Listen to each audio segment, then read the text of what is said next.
the dark side. I'm your host, Brianna. And I'm Dyson. And this is Dark Adaptation.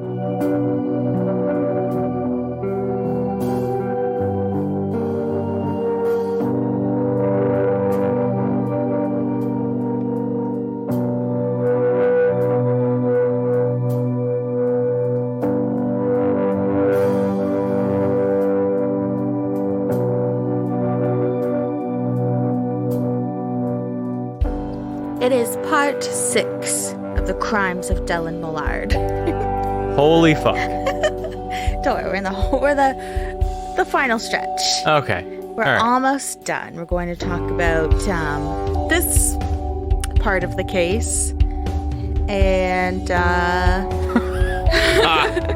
we're going to be talking about this part. Because it's just all fucked up, Tyson. Yeah, I know. I don't like this guy, you know that?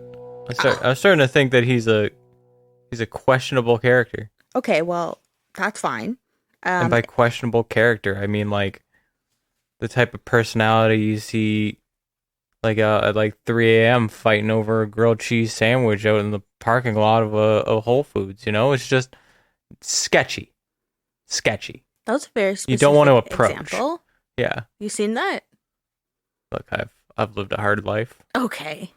Lived a rough life. I've been in the proximity of Hamilton. Anyway. I'm happy you find Dellen Millard to be a questionable character because I think it would be a lot worse if you said, this guy's not so bad. I would be like, well then. Let me put it another way. This man's story arc is a flat line. And we started at the fucking bottom. He's a shishmere. Yeah, he really shishmere. He's a skidschmark. So yeah, this is part 6, which is fucked up. I'm sorry, guys, it's so long, but had to do a deep dive. Here we are.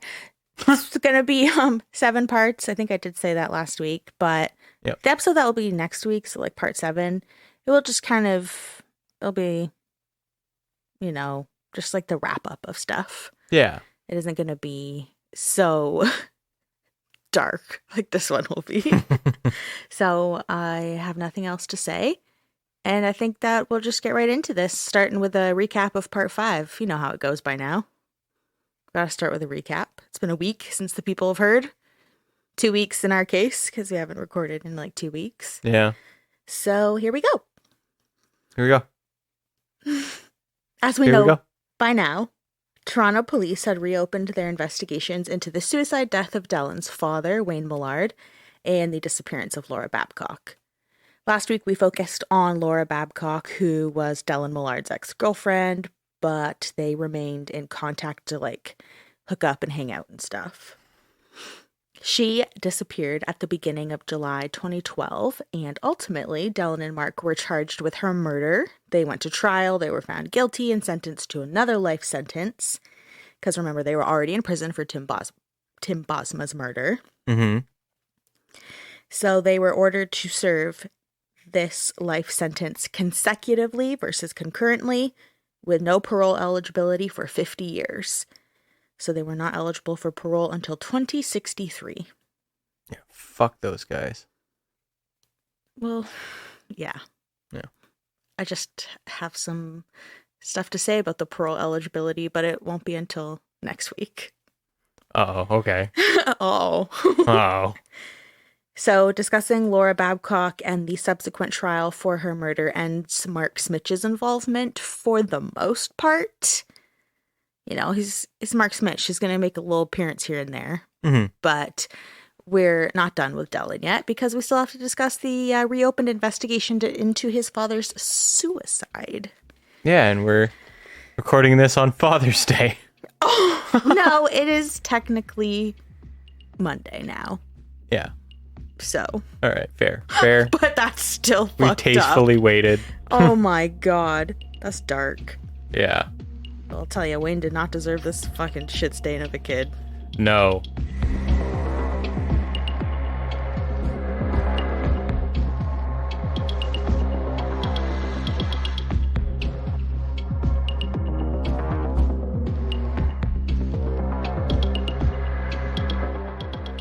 I mentioned in part 2 of this series, which was the episode that was mainly about Dellen, that on November 29th, 2012, Wayne Millard was found dead with a gunshot wound through his left eye, having apparently taken his own life in his bed at the Etobicoke home he shared with Dellen. I see an issue here. Oh, woof. I'm left with an inclination. And I think something's suspicious here. Okay, well, Look, you can be my pupil, and I will teach you why this is suspicious. Why is it suspicious? Well, if you've caught on to my eye jokes, yeah. Okay. It was hard not to. Yeah, I really laid it on thick there. But you know what? You just got to be careful. Sometimes you got to do that because you know what? You blink and you miss it. Why do you let me on here every time? I don't understand. I have number one, I have no choice. Number 2, I'm just waiting for you to get it out of your system. That's done. You got any more? Fried eyes? You got any more? You know what? You keep making fun of me like that, and I might eyelash out at you. That's stupid. Yeah, that one didn't work. You're done. Yeah, we're done. So Wayne's death was ruled a suicide, and he was cremated. That's what happened there. But let's find out how we got there, and we'll start by getting to know Wayne a bit more. So Wayne Millard has been described as caring and a generous man. His cousin, Peter Roberts, recalled asking Wayne for help when his ailing mother wanted to spend her final days in her own home, and Wayne paid nearly $100,000 for around-the-clock care for about a year. Wow. So that his mother could spend her last days in her own home. Yeah. So I guess his aunt? Wayne's aunt, if Peter is his cousin? Is that how that works? I'm awful at that. I don't have much family, you know? I don't have cousins. Yeah. Well, like, I don't see my cousins. Yeah, same. I feel like I got some cousins out there, but whatever. Anyway, this isn't about me. So Peter also said that talking to Wayne was a delight, and he looked up to him as a mentor because he was such a great person. There are many stories that bolster that claim. For example, Wayne loved animals and cared very deeply for them. In 1982, he was arrested for filming baby seals being clubbed to death off the East Coast. That got hardcore real fast. Yeah. Being arrested didn't stop him from pursuing justice, though. He immediately flew the small crew back into the area to get onto the ice near the beaches of PEI to continue their work. So the crew included Madeline Burns, who, as we learned in part 2, he later married, and that's Dellen's mother. Mm-hmm. And the two were making a film about seal hunting with the help of a man named Paul Watson, who was the founder of Sea Shepherd Conservation Society, which is a nonprofit marine conservation activism organization. Okay. So, yes, Wayne really loved animals. Yep. And I don't really know if, like, today seal hunting and seal clubbing is as big of an issue. I feel like we've sort of realized that's so terrible. Yeah, I think I don't know much about it. I thought that was more of like a traditional, like, Inuit hunting type thing, and then there was like an offshoot of Canadians doing it for coats. Yeah. It was just unnecessary. It's just for the fur. Yeah. Or the pelts or whatever the fuck they're called. Mm-hmm. But, yeah, I don't know. This was the 80s. I feel like it was a much bigger thing in the 80s. Yeah, clubbing was 90s. a lot bigger back in the 80s. So Paul, who is the founder of the Sea Shepherd Conservation Society, said, quote, Wayne was very incensed about the seal hunt. He stuck to his ground and didn't give in. He was persistent, passionate, and he was very dedicated. Sounds intense, and that's great, but I could not be on a boat with this guy. Paul Watson? Yeah. No. So Wayne, he sort of seemed to be like a hippie type, you know? Mm-hmm. As a young man, he was a pilot for Air Canada before getting involved with Millard Air, which is the family business. He actually sued Air Canada because they suspended him for growing his hair too long. What? Yeah. Grew his hair out real long. They were like, That's enough of that. Absolutely that's not. silly. That's long ass hair. And they were like, and then Wayne was like, I'm suing you.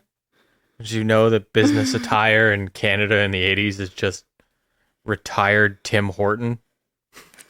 Everyone has to look like that dude. It's funny though, because you're like the pilot. No one sees you. I know. Oh no, back in the like 80s, didn't they used to like greet you at the fucking gate, like at the door? I wasn't even alive in the 80s. I've never been on an airplane. I don't know. Oh. Is that a thing? They greet you at the door? They used to greet you at the door. When I was a kid, they would. They let me into the cockpit. Oh. Yeah, and they give me a little wings, little badge. That's cute. Yeah. Little did you know, I fucking grew up to be nothing like a fucking pilot. But yeah, they give you they got a little wings badge, and they sit you at a co-pilot chair, and I was this close to taking that fucker down if I just wanted to. I know, I was wondering why they would let you, of all shitty kids, in the cockpit.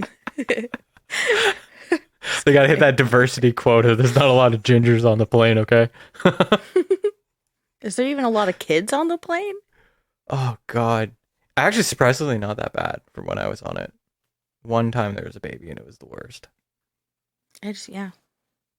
Maybe one day I'll get on a plane. Get right out of here, away from you. What a day that'll be. Okay, so it seemed that Wayne sort of held off on working for the family business, He's, at this point, when he's suing Air Canada, it's Air Canada. He's a pilot there. So I don't know if, like, his heart wasn't totally in the family business, or he didn't like working for his dad because, he's a hippie, rebellious type. And then there's Carl, who's, like, this hard ass. So there's this guy, his name's Dennis Chadala, maybe? Maybe, could be. Dennis. And he worked with Wayne at Millard Air for years. And he said, quote, Wayne was a kind man who trained me on many different kinds of planes, and we had a kinship in that we were banded together in order to handle his father, Carl, who was a real tough boss. But Wayne was also a rabble-rouser. Rabble-rouser. So, yes, it does kind of seem like Wayne put off working full-time for his father for as long as possible, preferring to work elsewhere and kind of do his own thing before eventually going to work at Millard Air. Because, again, he's a rabble-rouser, and his dad's a hard ass. Yeah, I understand that then. Yeah. So, as a quick recap, because we talked a lot more about Millard Air in part 2, but Millard Air was based out of Toronto's Pearson International Airport. Millard Air launched as a cargo carrier in 1963, started flying passengers throughout the 70s and 80s at the peak of their operation, but then they went bankrupt in 1990 and shifted gears to selling off parts.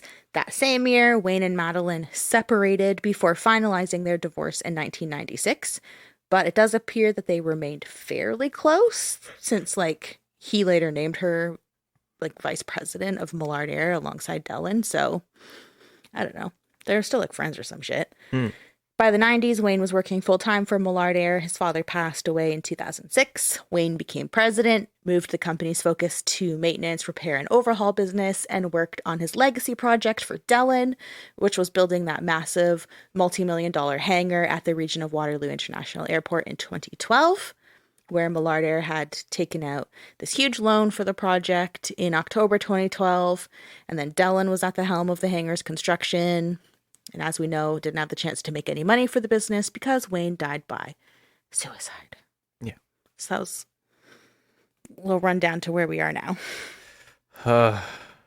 So it was on November 29th, 2012. And that's when Dellen found his father dead in his bed with blood all over the pillows. So he left the house. He grabbed his cell phone and he called his mother, Madeline, and told her his dad was dead. And there's like a police interview. And okay, number one, I think Dellen's dog's name is Pedo. Oh my God. Which is unfortunate. Yeah. Because in the police interview, which is also so fucking hard to hear, because Dellen talks like really quiet and like calm and like low key like this. And the audio was dog shit. It's like a Toronto police interview room. Yeah. I can't it's so hard Can't to hear. hear shit. It's so hard to hear. Anyway, so Dellen like called his mom and was like, "Oh my God, like dad's dead," or whatever he's saying. And his mom was not registering or hearing that he was saying that his dad is dead and kept going, "What's wrong with the dog? What's wrong with Pedo? Is Pedo okay? What happened to Pedo? Pedo's on the pillow." Like, and I'm so, again, hard to hear, but there was this apparently weird transaction between the two of them of like, no, dad's dead. Wait, what happened to Pedo? And I'm pretty sure the dog's name is Pedo. And who named their dog Pedo? Oh, no. No, it's fine. My dog loves kids. Oh, my God. You already have to be the dog of Dellen Millard, and then your name's Pedo. Could it get worse? No self-awareness, apparently. Again, it's hard to hear, but I swear to God, the dog's name is Pedo. Yeah. And there was like, Madeline just was like, what do you mean? And what happened to Pedo? What's wrong with the dog? And Dellen's like, no, dad's dead. This doesn't sound real. This sounds like a skit. I know. So when Madeline finally understood that Dellen was calling her to say that her ex-husband and his father is dead, Dellen said that his mother just started screaming. Oh, that's horrified. Traumatizing. And she was like, "I'm coming over there." And he was saying like, "Oh, okay, like you're obviously distraught. You should take a taxi." And she's like, "No, I'm coming. I'm driving there." So he stayed on the phone with her while she was driving and just like paced around in the driveway until she arrived at his house. Mm-hmm. And when she got there, she went inside alone for like almost 10 minutes. Dellen is so annoying, and he'll say shit like, "It wasn't quite 10 minutes, but it was definitely more than 5 minutes." Okay. It's so annoying. It's like, just say like, I don't know, Almost 10 minutes. It was not quite 10, but definitely more than 5. Or not nearly 10, but quite more than 5. Like, so just like he says shit so fucking annoying. Oh my God. So anyway, she was in there for like not quite 10 minutes, but more than 5. But more than 5. And then she returned outside to be with Dellen, and she called 911. So paramedics and police arrived on scene. Paramedic William Smith said, sorry, I just realized his name was like Will Smith. Oh no. Paramedic This Williams, is a skit. Okay. I know. Paramedic William Smith said he was informed he was responding to a call for cardiac arrest, but testified that Wayne was cold to the touch when he entered the bedroom. There was no sign of a cardiac arrest. Like, it was pretty obvious. There's blood everywhere. Mm-hmm. Plus, Wayne was lying on his left side because he's in bed. So he's lying on his left side, and his right hand is tucked under his cheek. So his right arm is kind of coming over his chest. Yeah. And then his left arm is outstretched. Okay. So he's laying on his side, using his right hand kind of like a pillow, with the arm he's laying on stretched out right. Yeah. And then there was blood on the left side of his face, his arms, the bed, and pillow. Detective James Hutchin was one of the officers on scene, and he said that Madeline was shaken, like really distraught, upset, clearly. Mm-hmm. But, quote, Dellen's demeanor was different. He was very calm and didn't appear upset at all. Okay. Detective Hutchin talked to Dellen, who said the last time he saw his father alive was the day before, around noon. And he had been trying to get a hold of his father, but he wasn't answering. So when he went home, he just figured he would check in on him. And that's when he found him dead in his bedroom at about 6:30 p.m.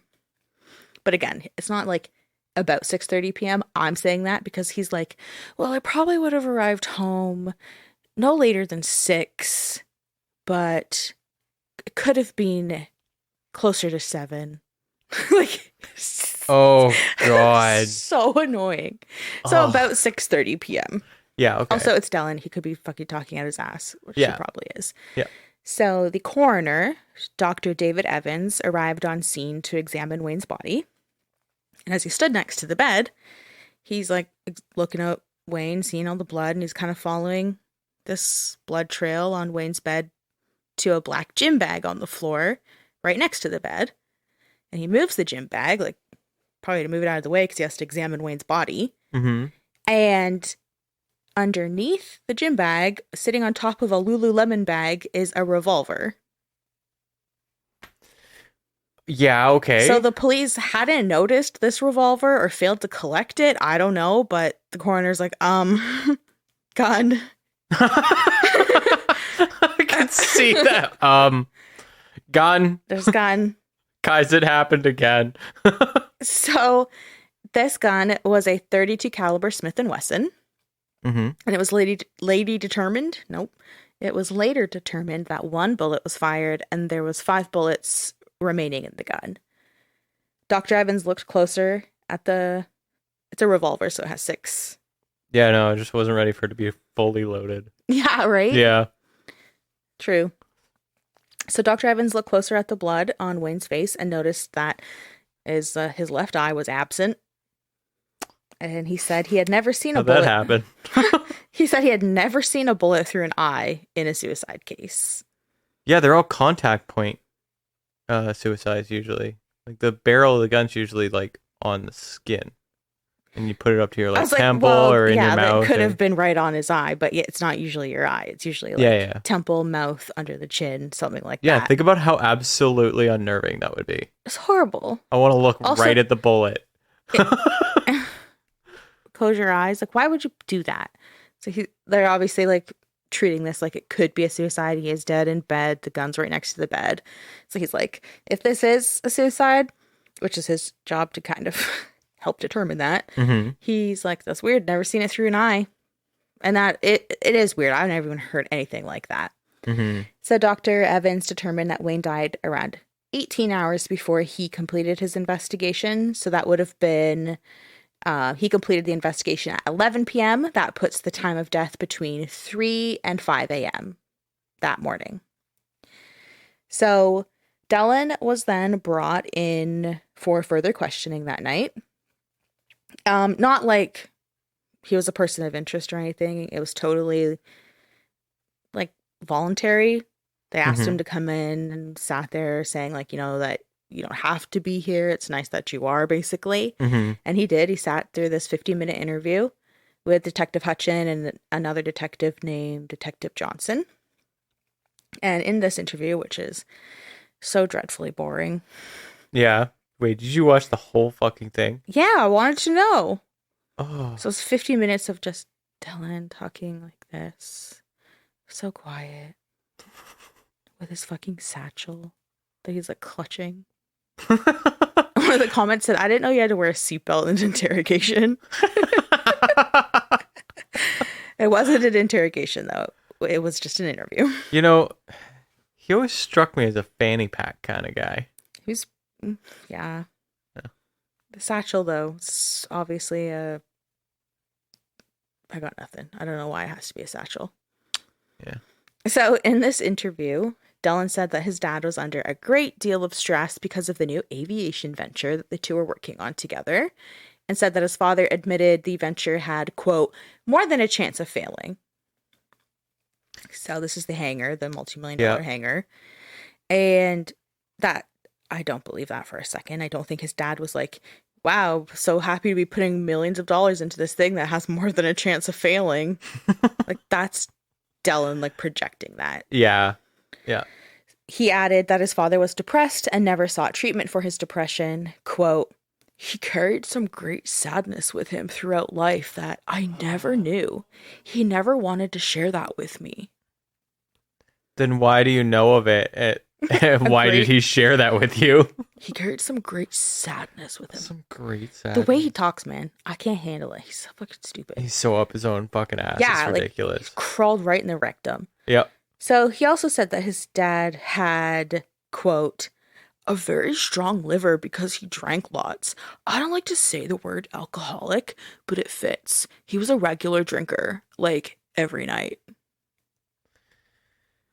one, who the fuck says he has a very strong liver? Well, And two, I don't like to say the word alcoholic. it was in the video. It was like the detective Hutchin was like, "So, let's talk about your dad's health. Did he have any health problems?" And then Dellen was like, like define health or something stupid like that. And he was like, the detective was like heart troubles, liver troubles, like, I don't know, like health. Yeah. And then Dylan's like, he had a strong heart, very strong heart. He had a strong liver, really strong liver. He'd have to. And then the detective was like, what was that? And he was like, his liver was strong. It'd have to be. And he was like, why? And then that's when he was like, a very strong liver because you drank lots. Something like that. I'm just imagining. So cringy. I'm just imagining like an overhead camera it is pointed, overhead. and you just keep seeing the detectives reaching for their gun, and the other one just stopping, holding his hand back. The detectives are actually like, I don't even know. It was such a boring interview, and it just seemed like they didn't know what to ask. Like, it was bizarre. Okay. It was just... Maybe they were trying to, like, throw open-ended kind of statements at him, hoping he would just keep talking. For but it sure. just Plus, kept they're fucking up. Leaving long gaps because they're writing as he's talking and stuff. And a lot of the time, people are uncomfortable in silence, so they keep talking. Mm-hmm. But Dellen didn't, like, in this interview anyway, he's not really like that. Like, he kind of says... He answers the question or gets to the point in his annoying way, Mm-hmm. but he doesn't like spew things or like keep talking to fill the silence. Strong heart, strong liver, Strong heart, really strong heart, strong liver. Really I would be like strong liver. I'd be like, we're not dealing with someone with a full deck here. If someone just simply wanted to know, was your dad in good health? You're on a tirade about strong organs that he has. Like, come on. Well, also, your dad is dead, so there could be like, I don't know, this guy's maybe going through it. Yeah, you don't know if he's weird or they don't think he did it at this point. I mean, remember, it was rule of suicide, so they're probably just like, I don't know, this kid's going through it. But yeah, so he told them basically that his dad's an alcoholic, but he wouldn't say the word alcoholic. He doesn't like that word. Right, but right. It fits though, because he said his dad drank like 8 to 10 mini bottles of wine a night. You see, if I was a detective, I'd be like, okay, so your dad was an alcoholic, is what you're saying.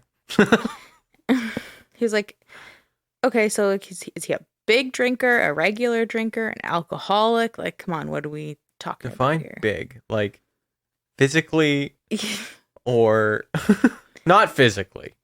Oh, Lord. So an autopsy later found that Wayne died from a bullet to the brain that entered at an angle into his left eye and became lodged in the back of his head on the right side. Dr. Evans ruled Wayne's death a suicide. Quote, looking at the scene, the trajectory of the bullet, the position of his left hand, the powder marks on his hand and his pillow, it would appear this death is consistent with suicide. He later said he believed Wayne turned the gun around to point it at his eye and pulled the trigger with his thumb. On that weird angle that... Okay. Yeah, so that's what he said. That's so absurd, just doing that. It's so absurd. Like, you're lying on your arm already. And you, like... What, did you, like, reach from the dresser that was on that side and, like, pull it back and then just... Yeah, because he would have just been lying down on that arm. Plus, his hand was under his cheek. Yeah. So, it's just... The whole thing is immediately, you would think, looking at that scene, like, this is either staged or there's a murder here, like, or both. Something I'd be like, that's a suspicious death period. Like, yeah. Right off the bat, that's suspicious. But it was like 2 days later, and this coroner was like, suicide. In an obituary published in the Toronto Star in 2012, Dellen called his dad a generous man who was, quote, frugal with himself and generous to others, patient and stubborn, and someone who stepped carefully while advocating carefreeness. His hope was for a time when cooperation would be the norm and competition was only friendly. He was patient and stubborn. He believed animal welfare was a humanitarian effort. He was a good man in a careless world. He was my father. Oh my I don't even know what most of that means. Oh my god. Honestly, it sounds like backhanded fluff in some spots. Yep. But what? Who let Dellen write the goddamn obituary? Well, I mean, he's an only child. Yeah. And Wayne and Madeline weren't together anymore. Yeah. And I don't know. Yeah. Also, it's Dellen. He was probably like, "Don't worry, guys. I already have an obituary ready." That's not funny. Well, I mean, I can see him doing it though.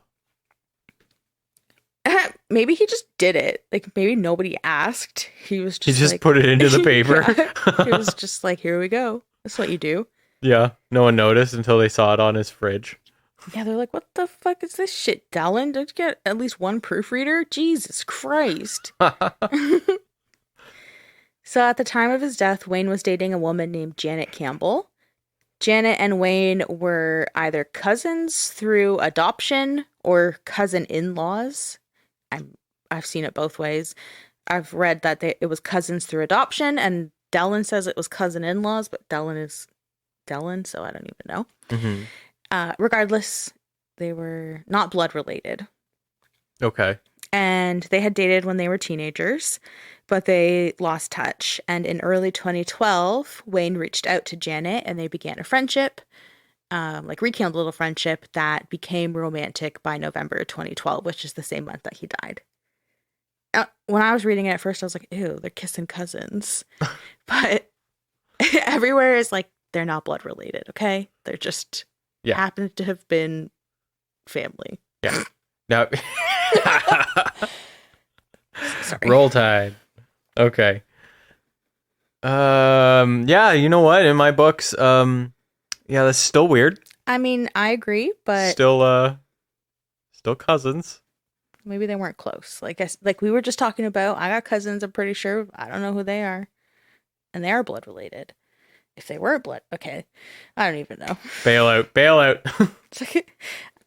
If they weren't blood related, they were in-laws or through marriage.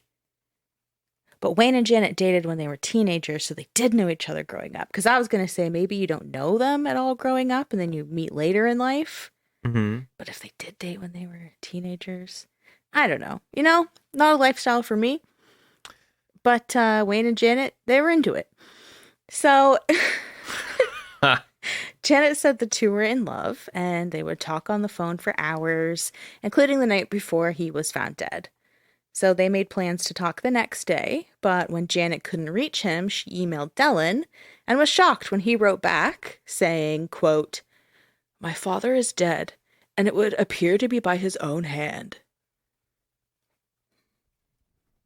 I only found out between not later than 7 p.m., but definitely definitely past 6. No later than 7, but definitely before 6. Oh my god. So let's round it and say 6:30. Jesus Christ. But that's so cold. My father is dead and it would appear to be by his own hand. It would appear to be. Yeah, shut the fuck up. So. This guy just talks like he's filling out a word count in an essay. Ew, he does. So this means that Wayne had apparently taken his life just days before Janet's birthday, which seemed off to her because Wayne had booked December 4th off for her birthday and hinted at his gift for her, saying, quote, "He said, you're not going to like it at first, but we'll come to love it." So they're making plans together for her birthday. Okay. So, about 2 weeks after Wayne's death, when friends and family gathered at a restaurant north of Toronto to remember Wayne, Dellen and Janet met in person for the first time, and they hugged, and he gave her the gift that his father had planned, which was flying lessons. Oh, that is a nice gift. Mm-hmm. Yeah, that'd be cool. Yeah, he's saying, like, you're not going to like it at first. Like, maybe you'll find it overwhelming or whatever, but you'll grow to love it. Because that would be fucking sick. That would to be. learn how to fly. Yeah. What are you doing? Oh, I'm fucking flying an airplane. So that's when they all met up for a little celebration of life type dinner, it kind of sounds like. That's when Dellen gave Janet the gift. And it's just kind of creepy. Yeah. Because everyone obviously knows where this is headed. It's not a suicide. Yeah, they all had to have... about Dellen Millard. I mean, it's not like they didn't know about the scene and all this. They all had to be thinking it. No, I don't think anyone was thinking it. Really? I would be suspicious as shit. I mean, we would, but... Yeah, okay. That's because of everything we know. Yeah, okay, yeah, that's fair. At this point, when Wayne is supposedly dead, like, nobody knows anything about Laura Babcock. Tim Bosma's case hasn't happened yet. Mm-hmm. And it's so sudden. Like, it appears so sudden. And no one really knows the ins and outs of the business the way that Dellen and Wayne would have been intimate with that knowledge. Mm-hmm. So, like, it does unfortunately seem like Wayne might have taken his own life. Yeah. I can't imagine his family would know all about the scene unless Dellen was talking about it, but he probably wasn't. Yeah, okay. He was probably just like, I'm fucking pumped that I'm going to get away with this. Yeah. So when I said that it's just creepy is that Dellen knows exactly what he did, and he's telling his dad's girlfriend, like, it would appear that he killed himself. And anyway, here's that gift that he had planned for you, full well knowing that he's the reason that Wayne and Janet can't do this together. Yeah. Like, it's just fucking gross and creepy. Yeah.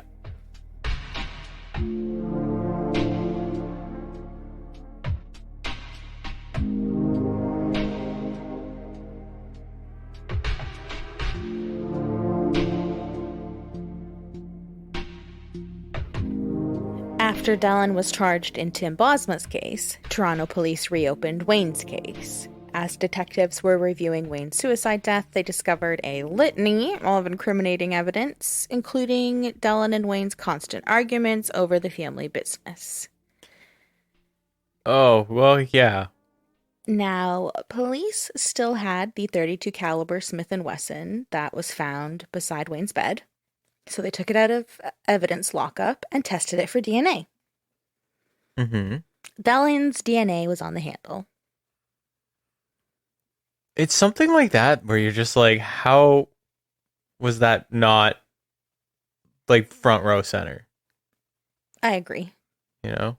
Even more incriminating, if you'll remember from part 4, this is the same gun that Matthew Ward Jackson sold Dellen alongside the Walther PPK used to kill Tim Bosma. Oh. The Walther PPK and the .32 caliber Smith & Wesson. This was that gun. I was literally going to ask you, like, how popular is Smith & Wesson guns, because I feel like that's every gun I hear about. But that makes sense. It's because we talked about it earlier. Yeah, and a .32 caliber Smith & Wesson is not common in Canada at all. They're rare. I don't know if all revolvers are, kind of rare. But this one for sure was like, I don't know if it was like banned from being sold or something like that. But, Canada. Well, handguns in Canada, period, are like, you either jump through a billion hoops to get it or you shouldn't have it. Mm-hmm. Yeah. So a revolver like this is not common. Mm-hmm. Ultimately, Dellen was charged with his father's murder on April 10th, 2014. And of course, Dellen pleaded not guilty to the charges, meaning he was going to trial for a third murder. Okay. I thought you were going to hit me with another quote from I was just bracing myself. It is so unfair that the system has decided that I have to be their scapegoat. Even though I was in the house no later than 7 p.m. My God. And even think about how often he is like speaking for himself and being his own like counsel and stuff. How painful it must be to sit through that. Yeah. It's just everyone just was like, fuck this. In this case, Dellen had an attorney. Did I say that yet? He had an attorney? Yeah, for this one. Okay. So his attorney filed a request to have the trial be judge only, no jury, arguing that Dellen's notoriety would make it nearly impossible to find fair jurors. Okay. Because at this point it would be the third murder trial. Mm-hmm. And Ontario's Attorney General agreed and granted the request. That makes a lot of sense. Yeah, because they had even applied for a judge-only trial for Laura Babcock's murder trial, which was denied. But in this case, it was approved. So it was judge-only. Yeah, he was infamous at this point. Oh, for sure. Like, and not in like I almost regret saying that because he doesn't deserve that. He is infamous, though. He's infamous for being a piece of shit. And just insufferable. So insufferable. Yeah. He had notoriety. We can say that. Yeah, he's an ass up his own ass. It's wild. Like, we're going to take note. It's crazy. The month-long trial started May 31st, 2018, and was presided over by Justice Maureen Forstell. Dellen had a lawyer this time. There it is. Ravin Pillay, who was also his lawyer in the Tim Bosma trial. Ravin? Not Raven? Ravin. Oh. Raven? I wanted to know if it was Raven because I was prepared at that moment to imagine that his attorney was the girl from That's So Raven. Oh, don't do that to Raven. Yeah. I don't know, actually. Ravin, Ravin, Pillay. Maybe it is Raven. No, that's Ravin. Okay, thank you. Now you're making me second guess myself, but it's definitely Ravin. So Ravin Pillay, who was the lawyer in the Tim Bosma trial. Not the same lawyer that allegedly smuggled letters. This is a different lawyer. Okay, that's for the best. Because that one was a crime. Yeah, we'll talk about that next week, actually, because after we had talked about it in part 5, I was like, I need more information on this because it's driving me crazy. This seems so fucked up. Mm-hmm. So I do have a little bit more information on that we'll talk about next week. All right. So this trial here, Ravin Pillay, that's the lawyer. And again, like all of his other trials, Dellen did not testify. But unlike his other trials, Dellen had to sit in the prisoner's box this time. And in that prisoner's box, he was wearing his gray blazer, and he had his, quote, customary side braid. No, side braid. Yeah. Yeah, it's like a side rat tail that's braided. Like everything else, all his other hair is like cropped close. It's like a short hairstyle. Yep. But then he has a long side braid. He had a rat tail. Yeah, a braided side rat tail. I don't even know what to say to that. I really don't. I knew one kid who I knew 2, and they both turned out fucked. Well, here you go. Here's Dellen Millard with this braided rat tail. And, oh no. Something else that was different this time is that his mother, Madeline Burns, had actually made an appearance in court. She was not present at the trials for Tim or Laura. And I don't think she stayed around very long for this one. She definitely made an appearance, though, which was like wild because no one had seen her ever. She was really in the background. She's probably just like, I don't know. I understand that. I wouldn't want to be at the trial for this guy and being like, yeah, I'm related. I don't know. We'll talk about her next week. Oh, no. Okay. All right. So Dellen's lawyer insisted that Wayne's death was a result of suicide and focused on his state of mind at the time of his death, portraying him as a reclusive and depressed alcoholic. Janet agreed, that Wayne was a reclusive alcoholic, but added that he never drank when the two of them were together.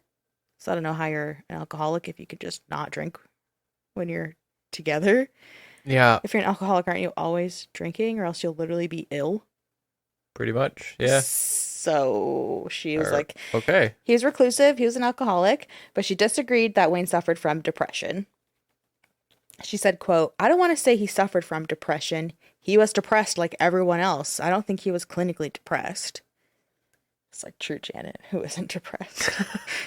Yeah, that makes perfect sense. Was he pessimistic? Sure. Yeah, like was he medically did he have a depressed? Yeah. No. So yeah, that's just what old Janet there said. So evidence presented by the Crown included the police interview video, the one I had to watch. I didn't have to watch it. I did watch it. Oh, so boring. The fact that Dellen had purchased the gun, which had killed his father, and like all his other trials, a treasure trove of electronic evidence seized from his home computers and cell phones and all of that.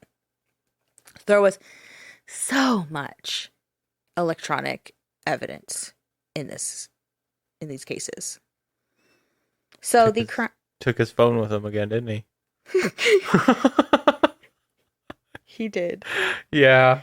So the Crown alleged that Dellen blamed his father for the company's financial issues and said Dellen's plan to murder his father formed on November 1st, 2012, which is the same day when Millard Air received their maintenance, repair, and overhaul certificate from Transport Canada. Crown attorney Jill Cameron said, quote, the plan was hatched as soon as that license came through for a business he didn't want. Money was being funneled out, his inheritance being spent. Okay. So that's the Crown sort of stating the motive. Mm-hmm. And then next, they placed Dellen at the scene. So that same day that Dellen found out that the business was getting that Transport Canada certificate, he went out and bought a second cell phone in his name. It wasn't like the Lucas Bates or whatever weird alias he used for the cell phone that he used to get Tim Bosma. Yeah. This was like a second cell phone that I read was apparently registered in his own name. So he had two cell phones under Dellen Millard. He didn't even like change it even a little bit. He didn't like, he's like, one cell phone for Dellen Millard, please. No, I don't think so. I think it was another one in his name. Oh, this guy is just, I'm telling you, there's not a whole deck here. No. So this second cell phone was used to call a cab from Mark Smitch's house in Oakville early on November 29th. Dellen left his primary cell phone and a credit card behind so Mark and Marlena could order pizza, which Jill Cameron said was all a ruse to create a false alibi. Yeah. And then records show that second cell phone was at the home Dellen shared with his father in Etobicoke starting at 1 a.m., then back at Mark's house around 6 a.m. So remember the coroner put Wayne's time of death somewhere between 3 and 5 a.m. So yeah. This theory proposed by the Crown places Dellen at the house when Wayne died. How refreshing is it that the police would be like, he arrived at the house at 1, he left at 6, he didn't show up no later than 6. I'm going to stop because I'm not going to beat that dead horse. The judge in this case would have been like, can you get to the fucking point, please? So at the trial, there was also multiple testimonies heard. John Barnes was a longtime aircraft maintenance and repair manager at Millard Air. And he testified about how within days of Wayne's death, Dellen had called everyone together at the hangar to say that his dad was dead. And then he was telling everyone that Wayne died of an aneurysm and that the business was closing down and basically firing everyone. Okay. John also testified having met up with Wayne the day before his death because Wayne wanted to discuss what benefit packages to sign new employees up for because they had gotten approved for this certificate. They were hoping to start getting contracts in, which means more employees, all of that stuff. So he was planning for the future and discussing things with his employees. Like, what should we do here? Mm-hmm. And John said that Wayne was excited and enthusiastic because, like I said, potential businesses coming their way and all of that. When they were talking, John says that Wayne also expressed his concerns over the fact that Dellen basically owned half of this business that he wasn't taking seriously. So this was like Wayne's sort of final project. He was building all of this so that if and when he passed away, Dellen would have something. Mm-hmm. And Dellen wasn't taking it seriously, and they didn't see eye to eye on a lot of the business dealings. So I guess Wayne was kind of like, bitching to John about this. Wayne had customers and clients lined up, but there was no contract signed yet because of the state of the hangar. So John said that it was, quote, deplorable. And Transport Canada and potential clients couldn't tour it because it was Dellen's playground. Dellen had a collection of vehicles, the trailers, his stolen shit, ski-doos, all of that nonsense. Excuse me. Those were rewards for his successful missions. Oh, excuse me. Yeah. His rewards from successful missions. Yep.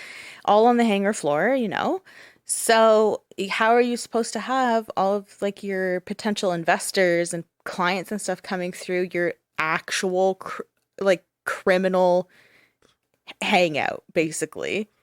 Wayne, is that my ski-doo? I don't even know where that came from. My kid, he's just roams free. You gotta understand, my kid, he's kind of an idiot.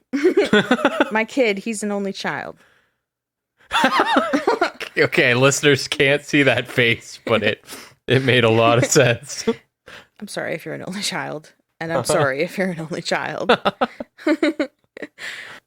When speaking about how deplorable the hangar was, John said that the hangar washrooms were used, but they were never cleaned. That's so gross. I know. I was like, I'll add that in there because it just paints a picture. Plus, there's videos, like I had said on YouTube, from the mob reporter, and they have tons of photos that were seen at trial. A lot of the photos that were shown during Laura Babcock's trial, I believe, is like a ton of photos from inside of Wayne and Dellen's house in Etobicoke. And at the time that these photos were taken, Wayne would have been passed away. But you can see where Dellen has just like totally taken over this house, and he's just a little pack rat, grub.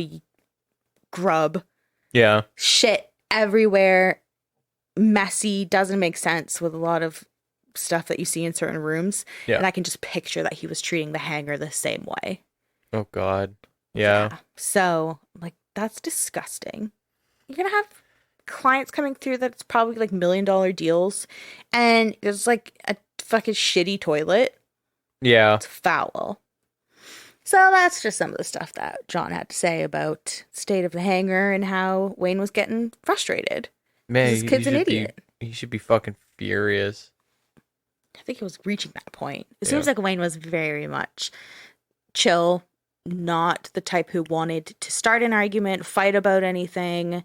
And I can't really imagine him like snapping or really being assertive or aggressive, but it sounds like he was reaching the point where he was just like, for fuck's sakes, man. It's wild that he had a son like that. I know. Just wild. It's like, how unfortunate. Seriously. Wild that anyone could have a son like this. Let alone well, yeah. Someone like Wayne, who just seems to be that little hippie rabble-rouser. Yeah, he just wanted to save the seals and fly an airplane and build a hangar. Yeah. Is that really so much to fucking ask? It shouldn't be. Yeah. It's bullshit. Dr. Evans, who is the coroner, testified that he believed there was a, quote, reasonable chance that Wayne Millard killed himself. But when Crown Attorney Jill Cameron asked him if someone else could have pulled the trigger of the gun found, he said, quote, at the time, I felt it was more consistent with a suicide. In retrospect, one can say there is a possibility. He's talking like Dellen Millard. My God. So, he's my God. He's saying like, well, I mean, I do believe it was a suicide, but I guess if you're going to put it that way, then maybe it wasn't. But like, I'm pretty much standing by what I said, but it might not be though. I hate him. I just all of that. I don't know. As you like describe the whole suicide like scene, Yeah. it's like, man, how were you not doubting it the moment you saw it? Like, and then you're like, no, it's it's it's consistent with suicide. But in retrospect, I could see how it wouldn't be a suicide. It's like, well. So then they had this pathologist take the stand, and their name is Dr. Jayantha Harith. And they testified that Wayne's eyes were closed when he was shot in the face at close range, saying that the bullet entered his left eye at an angle and became lodged in the right side of his brain. Dr. Harith said no one could survive that injury. The death would be immediate, within seconds. So, at least Wayne didn't suffer. Yeah. And then we've got Detective Constable Grant Sutherland, who testifies that gunshot residue was found on Wayne's face and the back of his right hand, which is the one that was under his cheek on the pillow, like he was using his right hand as a pillow, but not on his left hand, which was the one that was stretched out that was close to the gun found beside the bed. So he said that there should have been gunshot residue on Wayne's left hand if he used it to pull the trigger, which is the gun he would have had to have used to pull the trigger. Yeah. And there's no gunshot residue on that hand. Man, I just don't understand the guy who made the call and was like, this is a suicide. It's ridiculous.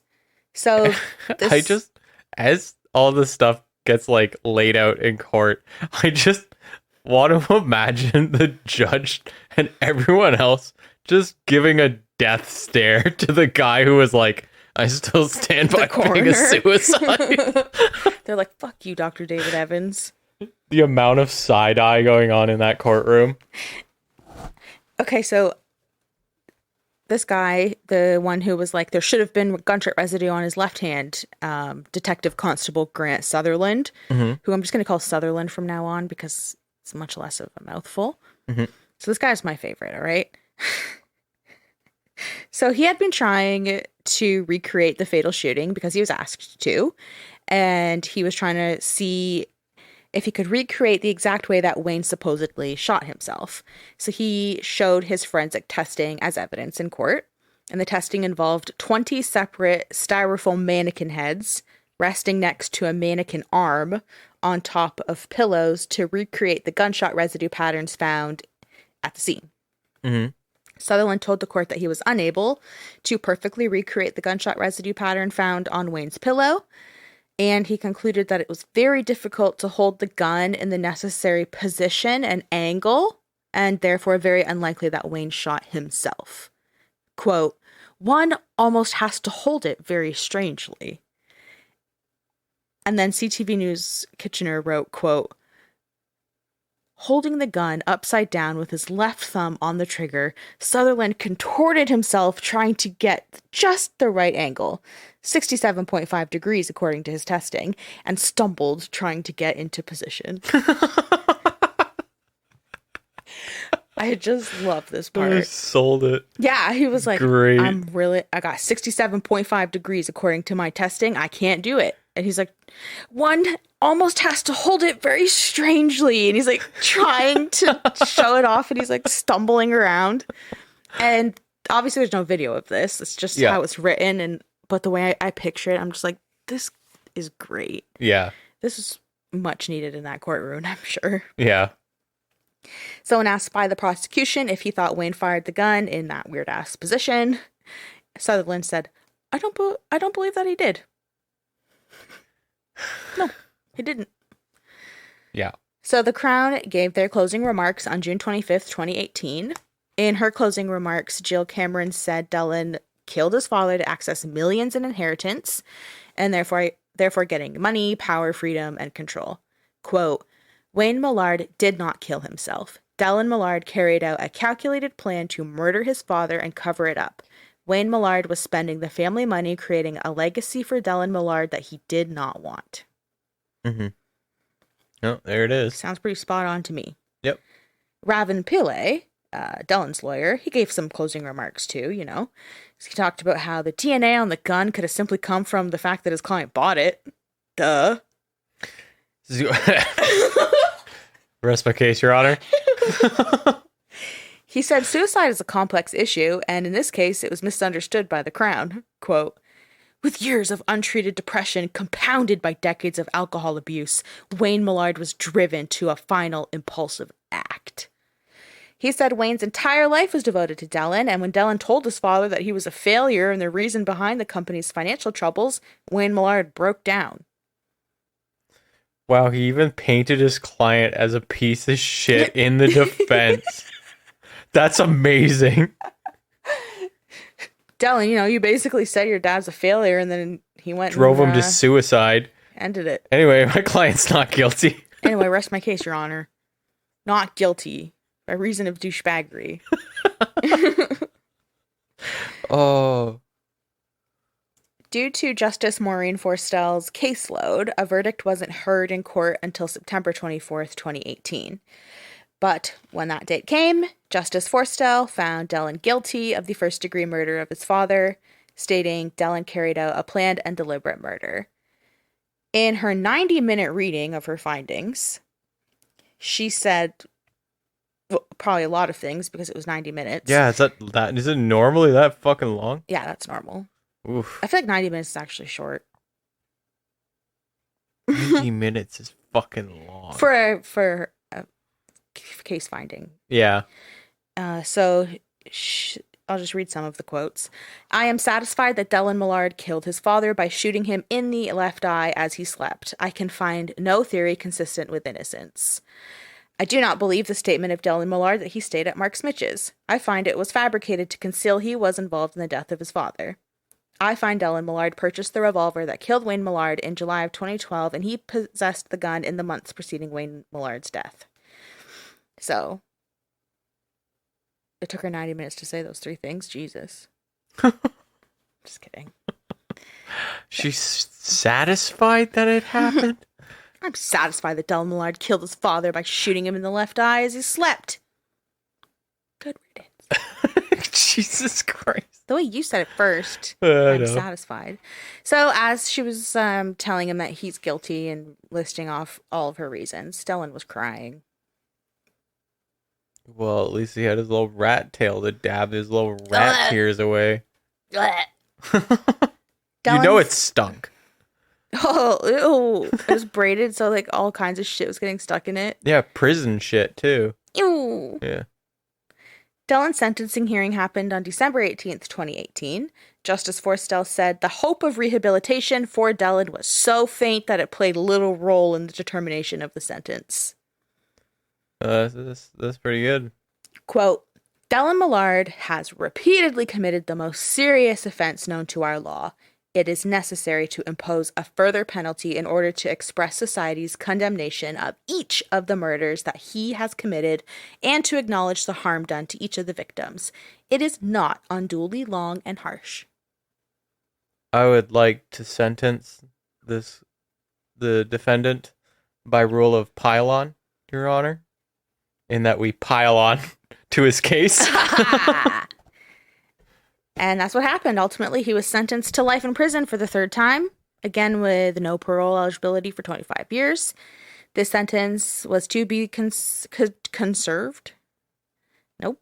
This sentence was to be served consecutively, along with the other life sentences handed down in the Tim Bosma and Laura Babcock murders. This means that Dellen was to serve a minimum of 75 years before he was eligible to apply for parole in 2088. You imagine he lives to that age? Again, we'll talk about it next week. No! Oh, God. So, of course, Dellen appealed this conviction because he's appealed all of his convictions. Yeah.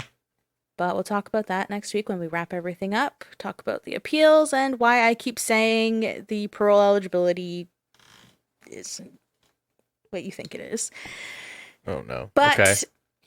There you have it. Dellen Millard is guilty of murdering 3 people, Tim Bosma, Laura Babcock, and his own father. And that officially makes him a serial killer. Dellen Millard. You son of a bitch. You stinking shit. Little rat boy. Ugh. It's so perfect that he had a rat tail. I'll show you pictures. Yeah, thank you. Because, actually, I do have one picture of him with his rat tail, but most of the other ones are court sketches, and man, they make sure to capture that thing. So, oh yeah, well, there'll be pictures for everyone. Just go on our Instagram, Dark Adaptation Podcast. You'll check out Dellen's rat tail. Yeah, comment Rat Boy if you like this episode. Excuse me, his quote, customary side braid. Yeah, no, it's a rat tail. No, it's a rat tail. A braided rat tail. And also, you say it like it's not just as bad to say that. I thought it was hilarious. When I read customary side braid, I laughed out loud. Why is it customary? Because...